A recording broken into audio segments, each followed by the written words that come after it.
Queridos amigos, queridas amigas, sejam bem-vindos, sejam bem-vindas.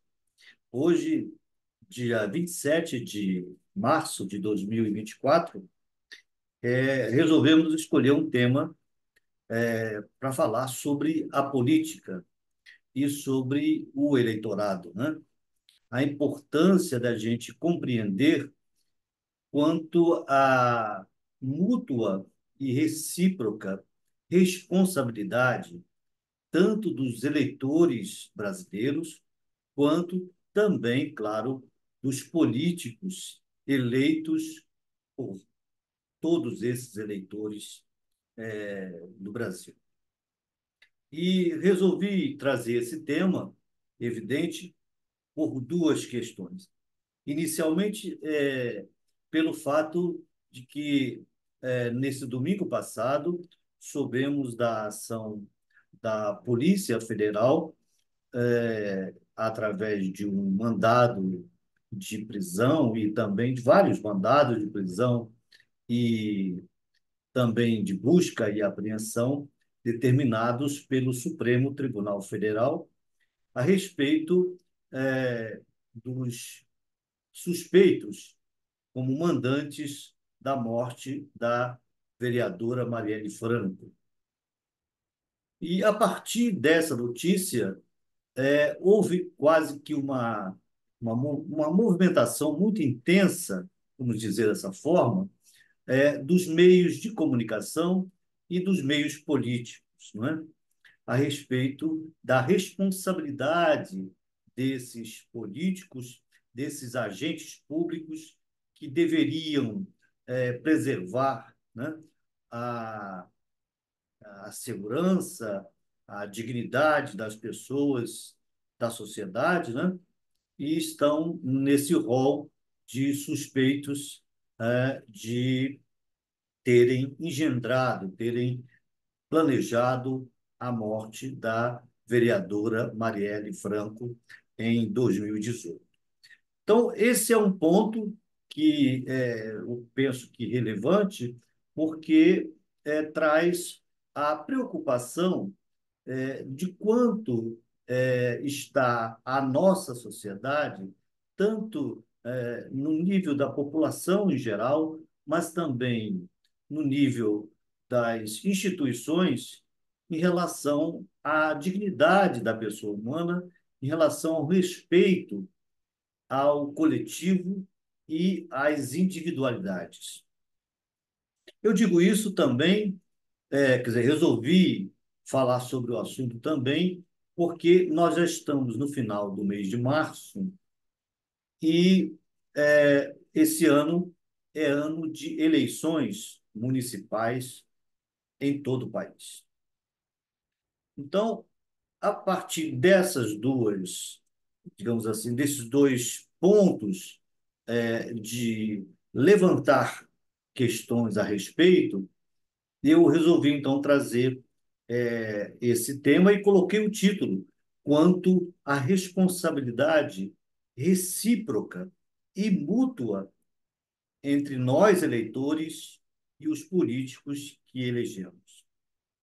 E aqui eu vou tentar traçar com os amigos, se me permitem, com as amigas, se me permitem, um quadro para nós podermos juntos refletirmos sobre a importância de assumirmos esta responsabilidade na escolha dos nossos representantes. Vejam, vocês sabem que, na medida em que nós elegemos, na medida em que nós sufragamos, colocamos o nosso voto na urna, através da urna eletrônica aqui no Brasil, nós estamos escolhendo as pessoas que irão nos representar nos parlamentos mais diversos. Esse ano, especificamente ano de 2024, é o ano que nós, então, escolheremos os prefeitos e vereadores dos 5.570 municípios que compõem o Brasil, né? Que estão dentro do nosso universo brasileiro. Vejam, amigos, são 5.570 municípios. Alguns podem dizer, olha, essas eleições não têm uma importância porque são eleições municipais. Mas, meus amigos, se nós pudermos fazermos aqui um exercício muito rápido, evidente, se comparando de uma maneira muito simplória, evidente, só existem 8 bilhões de habitantes no mundo, porque existe um aqui, outro ali, milhares, milhões, bilhões, se chega então aos 8 bilhões. Comparativamente, nós temos 5.570 municípios, que compõem o conjunto populacional e o conjunto de eleitores e eleitos do nosso país. Então, a importância aqui é uma importância talvez até maior do que a outra eleição que ocorrerá em 2026, que será a eleição no nível estadual e federal. Isso porque é na base parlamentar, quer dizer, na base populacional, aonde está o vereador e onde está o prefeito eleito por esses habitantes, por esses moradores, eleitores desses municípios, de cada município, é que, formando com outros municípios o estado da federação, aqui no Rio de Janeiro são 92 municípios que compõem o estado do Rio de Janeiro. Esses 92, como exemplo do Rio de Janeiro, 92 municípios que compõem o estado, é que darão base e sustentação, portanto, lastro para a formação de um governo ou de uma inteligência, vamos dizer assim, política, que depois comporá o Estado do Rio de Janeiro. Depois, em 2026, elegerá um grupo de deputados estaduais, elegerá o governador que exercerá o seu cargo a partir de 2027. Mas precisamos ver, desde agora, que é a base de cada município, de cada região, de cada local, que dará sustentação a todos os outros mandatos e todos os outros, digamos assim, eleitos nos diversos níveis de de esferas de governo, não é? Então, a importância das eleições municipais no Brasil, no caso aqui no ano de 2024, assume um caráter extraordinário, porque é exatamente que dará corpo e dará sustentação aos governantes que depois surgirão a partir dessa base parlamentar que se estabelecerá com as eleições do final do ano de 2024 para os municípios, para prefeitos e vereadores. Então, trago aqui essa informação, mas a grande maioria deve saber, que nós temos, claro, relembrando, nós temos 5.570 municípios. E um aspecto importante é que nós temos uma campanha eleitoral que deve se iniciar pela metade do ano, dali para frente. No entanto, já se inicia agora, no início do ano de 2024, estamos em março, vamos entrar em abril, já há uma movimentação muito grande para aqueles que pretendem assumir, ou se candidatar, claro, ao cargo de prefeito ou ao cargo de vereador, vereadora, né? Eu trago aqui para os amigos, porque esses vereadores eleitos, e é importante que se diga que, segundo decisão do Supremo Tribunal Federal, nós devemos ter em cada município, no mínimo, 7 vereadores. Repito, no mínimo, 7 vereadores. Isso quer dizer, naturalmente, que pode haver, como há em diversos municípios, em centenas de municípios do Brasil, um número maior de que 7 vagas para vereadores. Mas esse é o número mínimo. Mesmo um município pequeníssimo, ou de uma expressão, vamos dizer assim, em termos geográficos, uma expressão pequena, mas não na sua importância, naturalmente, esse município, mesmo com uma localização pequena e um número pequeno de habitantes, esse município ele terá um mínimo de 7 vereadores para serem eleitos. Então, vejam, meus amigos, vocês observem, são 7 vereadores para cada município, no mínimo. Digamos que desses municípios, vamos considerar que todos elejam apenas 7, vamos dizer assim. Vamos esquecer que em alguns municípios tem 50, outros têm 30, enfim. Se nós multiplicássemos 7 vereadores por 5.570 municípios, que é o quantitativo de municípios no Brasil, vocês imaginam aí, multiplicam 7 por 5, 35.570, dá mais 3.500, são quase 40.000 vereadores.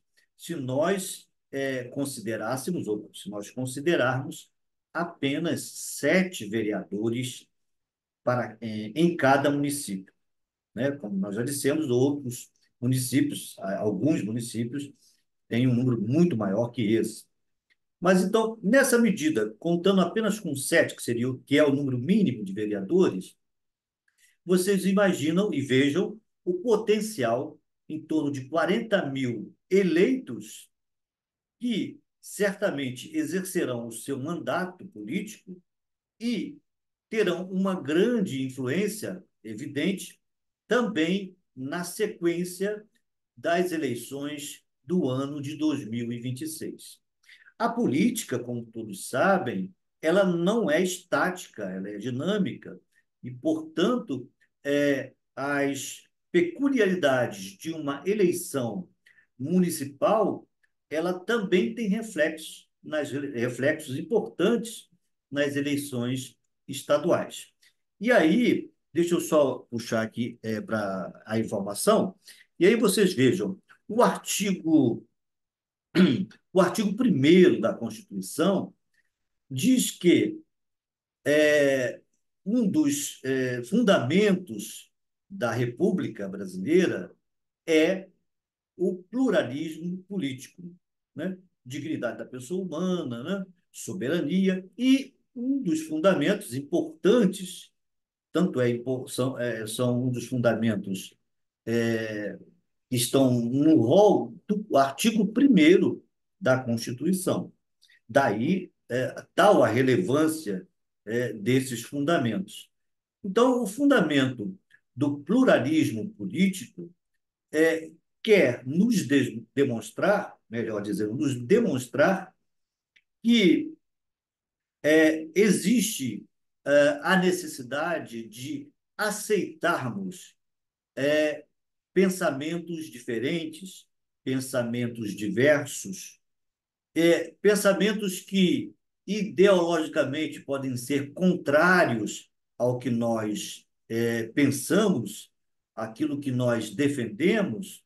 No entanto, a política é um único meio de socialmente resolvermos as questões que têm algum impasse, alguma controvérsia. Então, o meio político, a política, na sua essência, é que pode, no mundo civilizado, no mundo humanizado é o único instrumento que temos para resolvermos as nossas questões. Porque já sabemos que a violência, as guerras não se sustentam. Morrem milhares, milhões, sofrem outros milhões, e, no entanto, o que permanece é aquilo que é construído através da boa política, que é a política em que mesmo aqueles que pensam de forma diversa se respeitam, compreendem, conversam e tentam encontrar uma forma mediana que possa atender à coletividade. Eu quero frisar isso porque o que ocorreu no ano de 2018 e que tem ocorrido, lamentavelmente, aqui no estado do Rio de Janeiro e talvez em outros estados da Federação do Brasil, aqui da Federação Brasileira, que é assassinatos de políticos, de candidatos, é, a forma de eliminar o outro não é a política. Então, a negação da humanidade, a negação da civilização é exatamente a barbárie. Então, o que ocorreu em 2018, ao nosso ver, a meu ver, é exatamente a negação da política. Então, para nós não irmos por esse caminho, porque não é o melhor caminho, é um caminho de sofrimento, é um caminho de dor, nós precisamos exercer a política.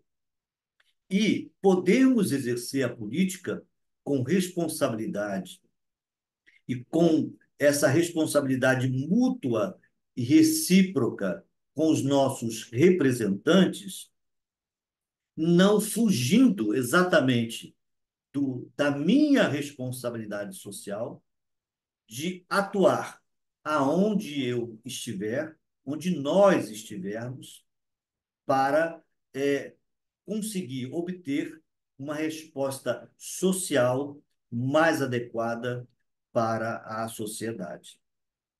Eu citei a questão do pluralismo político, que está no artigo 1º da nossa Constituição, para exatamente mostrar aos amigos que, mostrar, na verdade, não, mas reforçar com os amigos a importância de nós tratarmos dessa questão da política de uma maneira amigável, conciliatória, de uma maneira em que nós podemos ter adversários, pensamentos diversos e diferenciados, mas devemos agir como seres humanos, no sentido de buscar um entendimento e uma forma de consensual de resolver as questões postas, as questões e os problemas sociais que devemos enfrentar.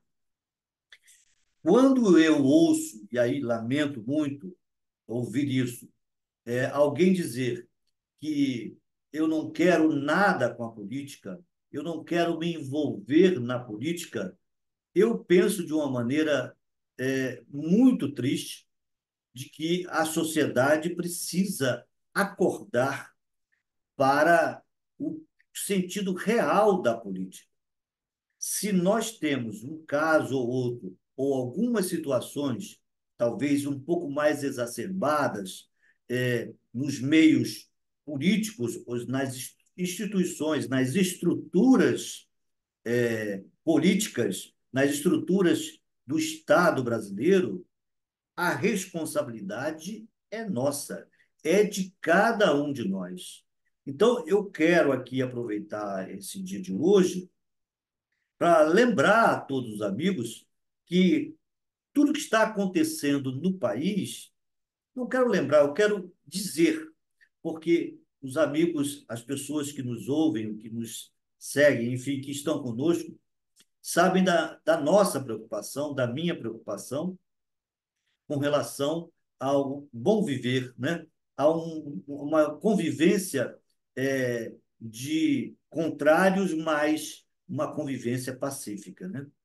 Então, eu quero falar isso, quero dizer dessa responsabilidade, porque não adianta nos trancarmos em casa, nos trancarmos nos nossos ambientes individuais e apenas reclamarmos da situação atual do país.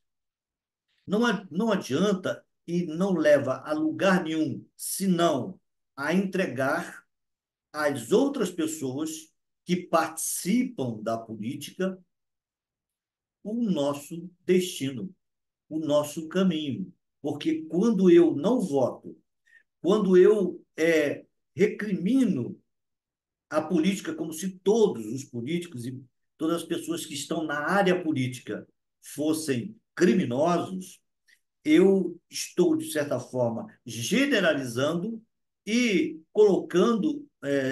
me colocando numa situação de total negação da política e da convivência humana. Então, eu falo isso, de novo, falo dessa maneira, porque com as eleições municipais que se aproximam, até o final do ano, nós então elegeremos prefeitos e vereadores. Nós precisamos ter presente que tudo que ocorreu, vamos aqui apenas fazer um recorte dos últimos 50 anos. Então, dos anos 74 para até agora, 2024, tudo que ocorreu, por exemplo, na área previdenciária e na área trabalhista, que em grande medida foi, principalmente na área previdenciária, foi em prejuízo quase que total para os trabalhadores, para os segurados do INSS, tudo isso que ocorreu foi fruto de pessoas que nós elegemos ou que nós apoiamos politicamente para exercer a nossa representação. Vejam, claro, eu fiz aqui um recorte dos últimos 50 anos. Claro que é preciso que se diga que, diante daquele período de exceção entre que se diz que foi até 1985, mas eu entendo, compreendo que avançou mais que isso, mas vamos considerar, como a grande maioria considera, que a ditadura militar foi até 1985. Então, é evidente que num período de exceção, a, em que não havia, né, eleições democráticas, livres, né, nós tínhamos aí dificuldades para exercer o nosso poder, no sentido de votar naquelas pessoas que gostaríamos que estivessem na nossa representação política. Mas, a partir do momento em que nós podemos exercer o direito do voto, e agora, mais recentemente, que eu digo em termos jurídicos, né, em termos legais, né, nós, inclusive, podemos, com mais de 70 anos, não temos a obrigação, mas podemos ir votar. Com menos de 18, entre 16 e 18, não é obrigatório, mas podemos, e eu diria, devemos votar. Porque é nesse momento em que eu não compareço às sessões eleitorais, nesse momento em que eu me nego de acompanhar a, o mandato do vereador, do deputado, do presidente, do governador, se eu me nego a fazer esse acompanhamento, eu estou renegando, eu estou retirando, na verdade, o meu compromisso e a minha responsabilidade. Eu estou me colocando numa situação em que a culpa sempre é do outro. A culpa sempre é da outra pessoa e nunca é minha culpa. E nesse sentido, é muito fácil, né? É muito fácil apenas reclamar, é muito fácil apenas dizer que está tudo errado, mas é necessário que nós tomemos é, é, comando do nosso destino, comando do nosso compromisso com uma convivência humana, uma convivência social que aceite os diversos e os diferentes e lute para que todos e todas tenham uma vida melhor nesse mundo, né? Nesse nosso país. E eu aqui gostaria de agregar outra informação. Na verdade, nós já em outros momentos já conversamos um pouco sobre isso, mas eu preciso trazer isso para os amigos, porque recentemente, vou dizer aproximadamente uns 3, 4 anos para cá, eu ouço vozes que dizem que o Supremo Tribunal Federal está com um poder excessivo. Então, é preciso que se esclareça, é preciso que nós lembremos que a composição do Supremo Tribunal Federal no Brasil, que é de 11 ministros, essa composição, cada um desses ministros, e agora só temos apenas uma única ministra, que é a ministra Carmen Lúcia, todos eles, todos eles foram nomeados por um presidente ou por uma presidente, quer dizer, por alguém que estava no Poder Executivo Federal. Então, portanto, o Poder Executivo participou na escolha de todos, de cada um desses ministros, dessa ministra Carmen Lúcia.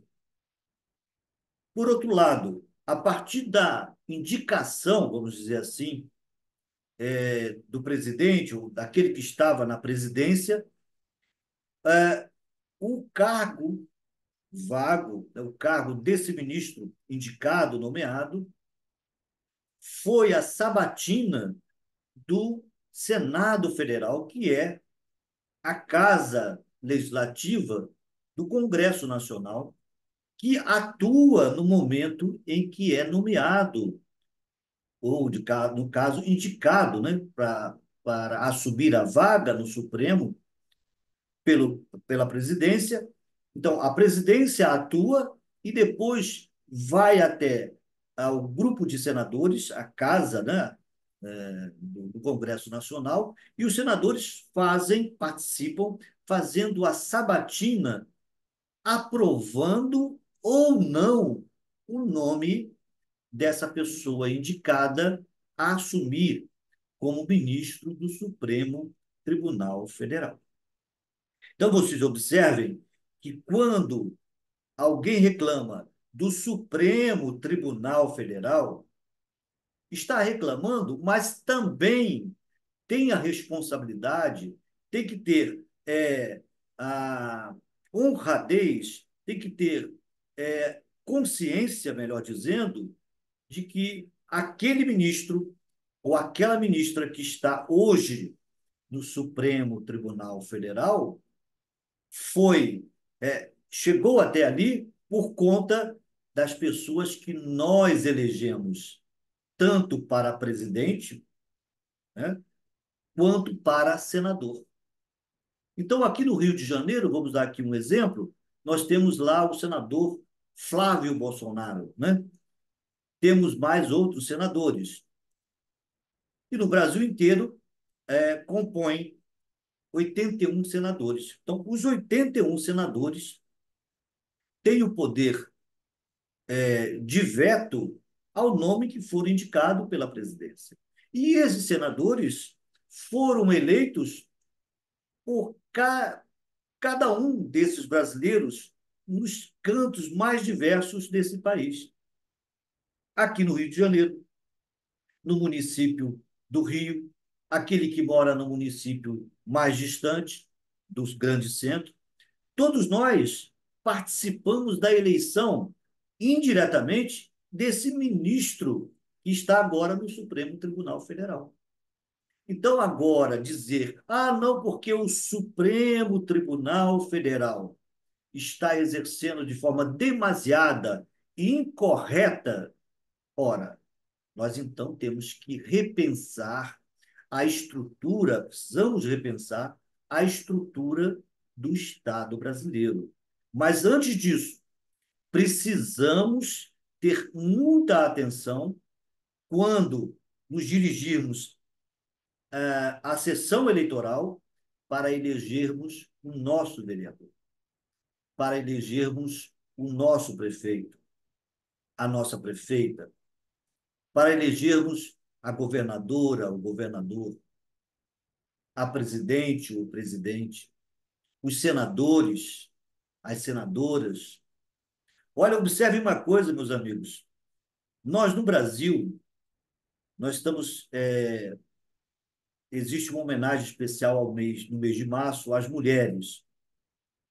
E eu aqui quero, de novo, chamar a responsabilidade de todos os amigos que nos ouvem e aquelas pessoas que eventualmente acessarem o nosso canal Direito Presente, para lembrarmos que, se hoje, no Congresso Nacional, nós temos apenas 15% dos parlamentares mulheres, das parlamentares mulheres, e que o restante, 85%, é de homens, e na maioria homens brancos, alguma coisa está errada num país em que a grande maioria da população é composta por mulheres e a grande maioria da população brasileira é negra.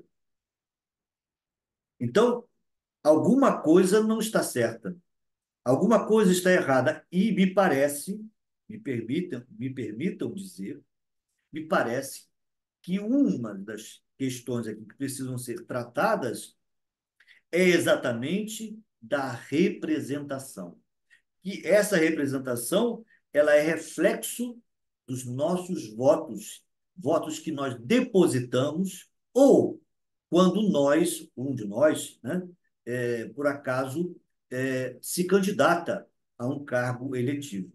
Então, eu quero trazer, então, trouxe essas duas informações, que alguns já devem possuir, mas para lembrar que hoje, se nós temos apenas 15% de mulheres no Congresso Nacional, a culpa é de cada um de nós. E penso que a gente não deve fugir dessa culpa. Mas a questão não é só assumir a culpa, é tentar mudar, é tentar modificar esse quadro. Ora, as mulheres, em especial as mulheres, mas nós homens também, precisamos, juntos, pensar uma nova forma de fazer política. E uma nova forma de fazer política aonde nós estivermos. Não importa se no colégio, se em casa, se na minha comunidade mais próxima, o fato é de cada um querer se isentar, se afastar da política, do exercício da vida, porque a vida em sociedade é uma vida política, faz com que aqueles, repito, aqueles que querem participar assumam o comando das nossas vidas. E depois voltamos à mesma questão, aquelas pessoas se lamentando porque esse governador é assim, essa governadora é assim, eu não gostei, mas quem votou no governador? Quem votou nesta ou naquela governadora? Quem votou neste ou naquele deputado estadual, deputado federal, senador, presidente.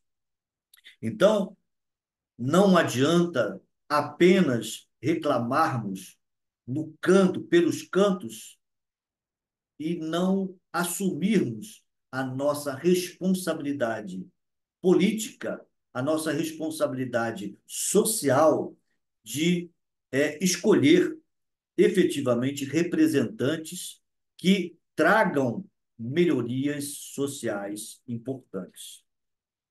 Eu ainda há pouco falei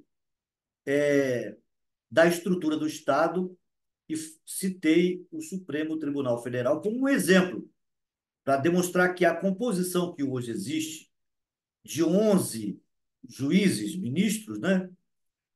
Nós temos ali 10 homens brancos e uma mulher. Pense bem, 10 homens brancos e uma mulher. É esse o quadro do Supremo Tribunal Federal. Mas é um quadro que nós, indiretamente, criamos. Porque quem nomeia, quem indica, é a presidência da República. Quem, quem confirma a indicação é o Congresso Nacional através do Senado Federal. Quem elegeu? Nós elegemos os senadores, nós elegemos quem está na presidência da República. Então, hoje, quando nós temos diversas questões passando pelo Supremo Tribunal Federal, aqueles que lá estão, que imagino estejam ali pensando no melhor para o país, é o que nós sempre imaginamos e queremos, mas decidem de acordo com a cultura, com a bagagem cultural, com a bagagem jurídica e a experiência de vida. Então, quando, por exemplo, nós tivemos reformas da Previdência em 1998, lembrei de algumas aqui. Em 1998, quando se aumentou 5 anos para as pessoas se aposentarem. As pessoas se aposentavam 30, 25 e 30, passou, mulher 25, homem 30, passou a valer mulher 30 e homem 25. Então, 1998, nós estamos voltando aqui a 23, não, a 24, 25, quase 26 anos atrás. Depois nós tivemos, em 2003, uma outra reforma. Depois, em 2017, no governo Temer, e aí a gente tem que considerar que foi um vice que assumiu no lugar da presidência da presidente Dilma, que saiu. Mas em 2017 aconteceram diversas mudanças na área previdenciária e todas as pessoas que estavam lá modificando, tal como em 98 e 2003, foram pessoas eleitas pela população e pela grande massa trabalhadora, que, ao final, foi prejudicada imensamente em 1998, em 2003, em 2017 e, mais recentemente, em 2019. E essa de 2019, eu não vou aqui entrar no mérito hoje, porque em outro momento nós conversaremos. Nós já falamos sobre a reforma da Previdência aqui no canal, mas voltaremos a tratar desse tema por ser um tema de extrema importância, porque milhões de brasileiros dependem da Previdência do INSS. E esses brasileiros que trabalharam décadas estão gradativamente, a cada reforma, sendo prejudicados. Aí, vamos de novo à mesma pergunta. Adianta ficar recolhido, reclamando? Ah, houve uma reforma e agora o que eu faço? Quem é que fez a reforma? O deputado federal, o senador. Então, o senador da República e o deputado federal, juntos, votaram a mudança que trouxe prejuízos para os trabalhadores. para a grande massa trabalhadora. E aí, então, o que se conclui? Continuaremos votando nas mesmas pessoas e nos mesmos políticos que fazem, o que fizeram. Eu aqui não encontro palavras, me perdoem, porque é como se nós estivéssemos alimentando os próprios algozes. Nós estamos alimentando pessoas que não querem o benefício da massa trabalhadora. Então, é preciso, não estou dizendo que são todos, não estou dizendo que são todos. Eu estou dizendo é que se essas reformas, por exemplo, da Previdência Social, que ocorreram ao longo dessas décadas, e a última mais intensa, mais contundente e mais é, triste, vamos dizer assim, que foi a de 2019, essas reformas foram feitas por pessoas que nós elegemos. Então, alguma coisa precisa ser feita. E o caminho, como nós dissemos no início, o caminho é o caminho da política. Porque o caminho da barbárie, como nós já vimos, é um caminho chamado curto, que elimina o adversário, elimina a adversária, é o caminho que não se conversa. Esse caminho precisa ser retirado do contexto social. Nós precisamos voltar à boa política, ou, na verdade, implementar a boa política, que é entender que existem pessoas que pensam de forma diferenciada, mas que estão dispostas a sentar e conversar sobre uma possibilidade de encontrar um caminho adequado para a coletividade. Não existe outro caminho senão através da política. E se nós, e aqui repito, se nós é, dizemos apenas que a culpa não é nossa, dizemos apenas que eu não quero ou não queremos participar da política, repito pela terceira vez, entregamos àqueles que fazem a política da forma que fazem o comando das nossas vidas, o comando do destino de cada um de nós e de nosso país. Então, meus amigos, eu me lembro também aqui de falar para vocês, me lembrei aqui agora, porque eu anotei mais um ponto. Eu comentei sobre as reformas da Previdência, que foram feitas pelos parlamentares que nós elegemos.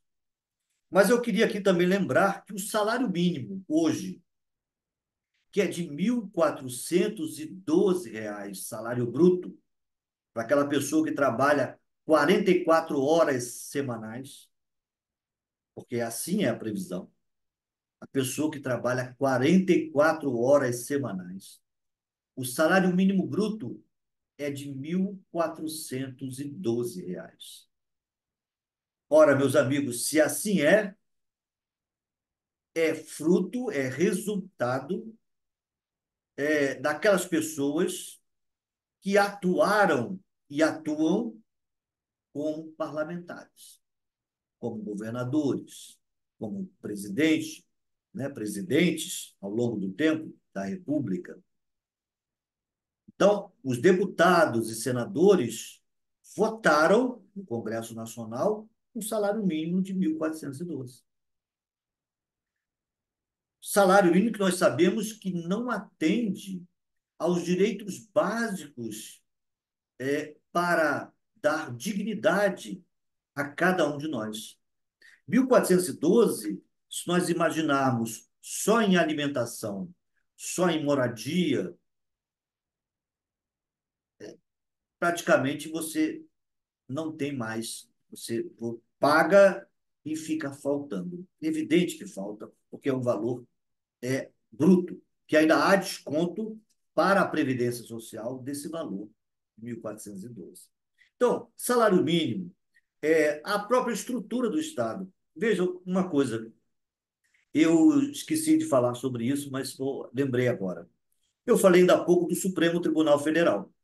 Então, alguém pode dizer, vou repetir aqui, que o judiciário interfere, mas o judiciário, no caso o Supremo, que é o órgão máximo, ele é reflexo daqueles que nós elegemos, que depois colocaram, no caso do Supremo, 10 homens brancos e agora só mantém uma mulher.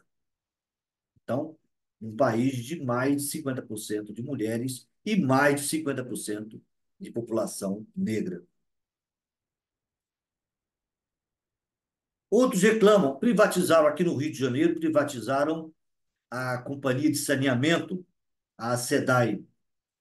Eu fui contra, pessoalmente, claro, fui contra, porque eu sou contra a privatização em atividades essenciais. Educação, saúde, enfim, saneamento.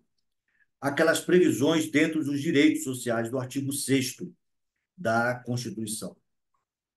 E aí, quando as pessoas percebem que essas privatizações não dão um resultado favorável, principalmente para a grande massa da população, começa um choro constante de reclamações e esquece, e as pessoas, algumas pessoas, mas uma boa parte da população se esquece que é no momento do voto que eu posso modificar isso.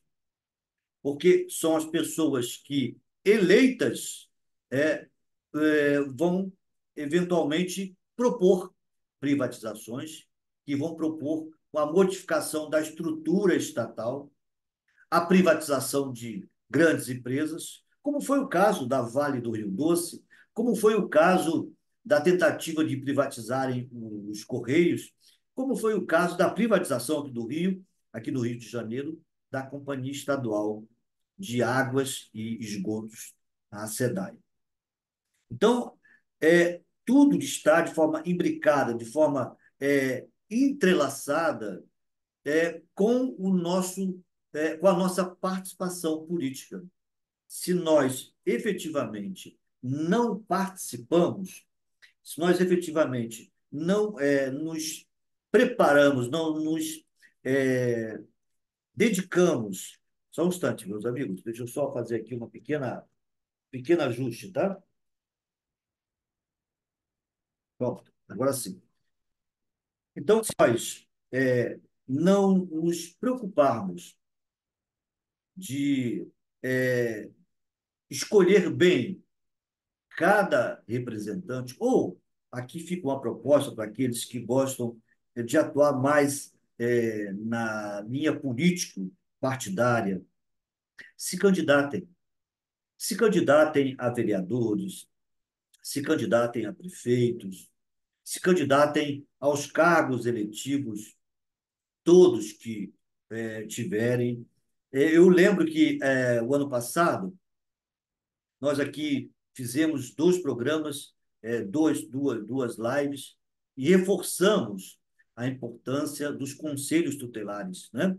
Esteve aqui, inclusive, a nossa amiga aqui do conselho, uma comissão importante aqui do município, que trata dessas questões, né?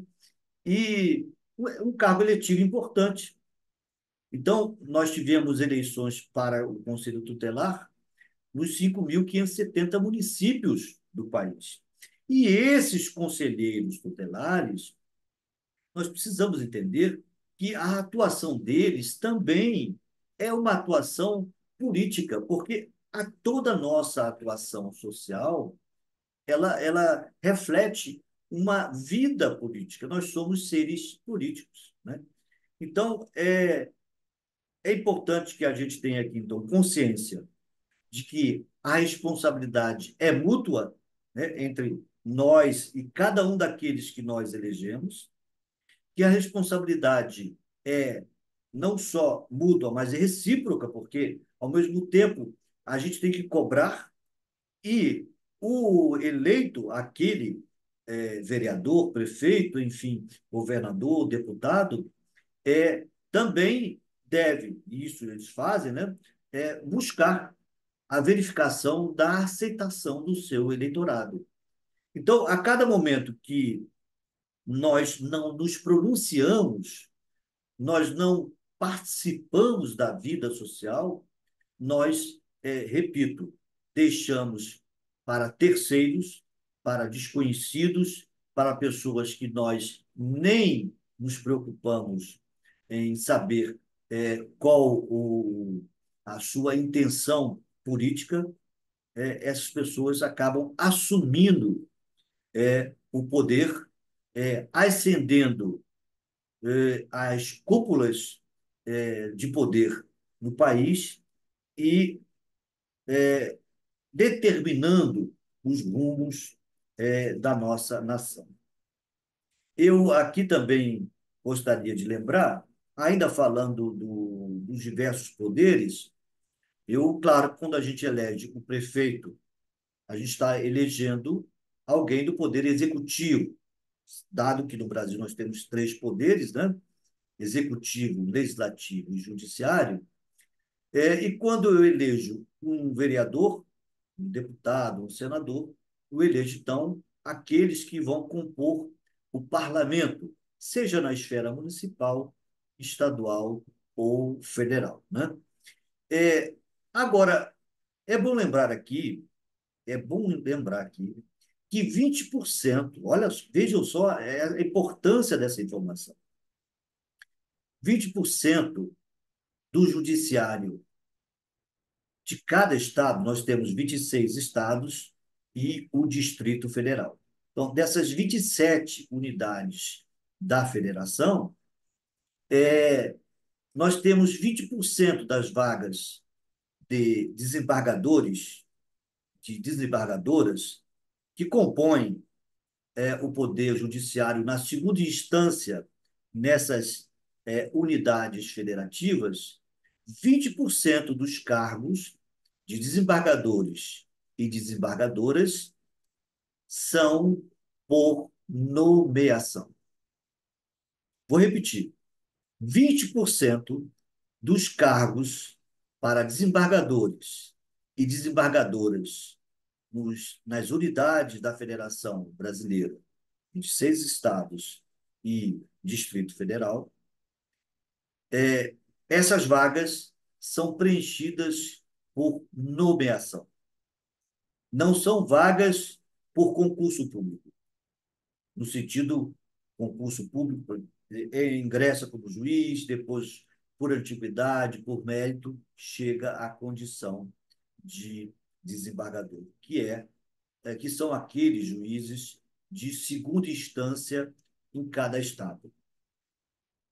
Isso eu estou falando porque muitos podem dizer: ah, não, o nosso judiciário estadual, o Supremo tem essa situação, mas o nosso judiciário estadual, ele, ele não está do jeito que nós gostaríamos.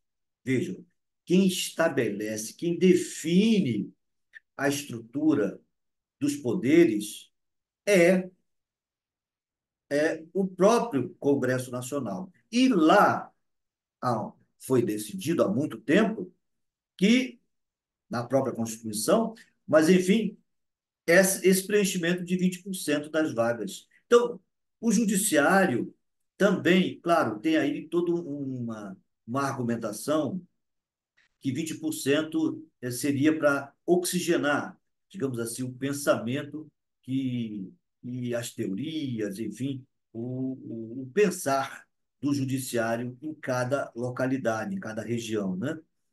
E aí eu não estou discutindo o mérito desse quinto, chamado quinto constitucional.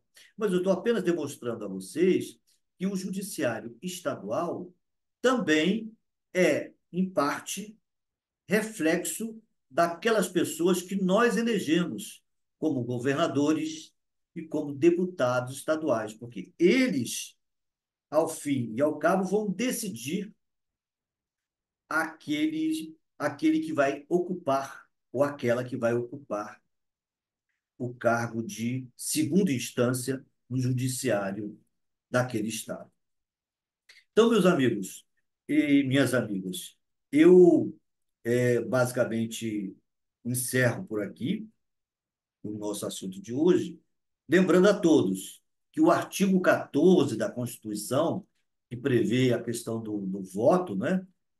Quem depois tiver a oportunidade e quiser, na nossa Constituição, o artigo 14, ele sintetiza ali a questão dos votos, quem é que pode votar, a idade e tudo mais, né? Então, o artigo 14, combinado com o artigo 1º, que fala do pluralismo político, devem ser exercidos diuturnamente por todos nós. Se nós queremos uma sociedade melhor, precisamos atuar nas nossas comunidades. Precisamos atuar e cobrar daqueles políticos, daqueles representantes nossos, dos nossos procuradores, porque no momento que eu voto, eu estou assinando uma procuração para aquela pessoa que estou elegendo, ou que estou votando para ocupar um cargo público, seja como deputado, como senador, vereador, prefeito, governador, presidente, né? Então, meus amigos, sabendo então dessa importância e sabendo do quanto é necessário participarmos, eu deixo essa mensagem. Me permitam, né? Hoje foi um dia que eu quis comentar sobre essa questão política, mas sempre centrado dentro de uma visão da filosofia do direito, né? De uma visão constitucional, né? E trazendo essas informações que eu penso que alguns amigos já têm, claro, mas que outras pessoas que nos assistem às vezes não têm essa exata dimensão. Então, tudo que ocorre na administração pública brasileira é reflexo das nossas votações e das nossas escolhas.